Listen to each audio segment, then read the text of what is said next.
আসসালামু আলাইকুম। আজকে ৯ তারিখ। সৌদিতে আসছি আজকে ১ বছর হয়। তো দেশ তো ছাড়ছি আরও আগে ৭ তারিখ ৮ তারিখ দেশ ছাড়ছি। ঢাকায় আসছি। কিন্তু আজকে ৯ তারিখ এই দিনে বাড়ি ছাড়ছি। এমন টাইমে সৌদিতে আছি, আরও আগে নামছি। আমাদের তো ১ বছর পূর্ণ হয়ে গেল।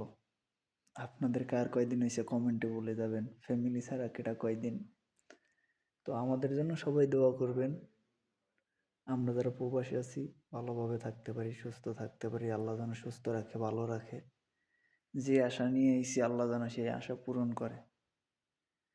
আর সবচেয়ে বড় কথা হইলো যে প্রবাসীদের কষ্ট, মা বাবা ফ্যামিলি সবাই দূরে থাকে, এইটাই জাস্ট। আজকে ১ বছর পূর্ণ হয়ে গেল। সবাইকে আসসালামু আলাইকুম।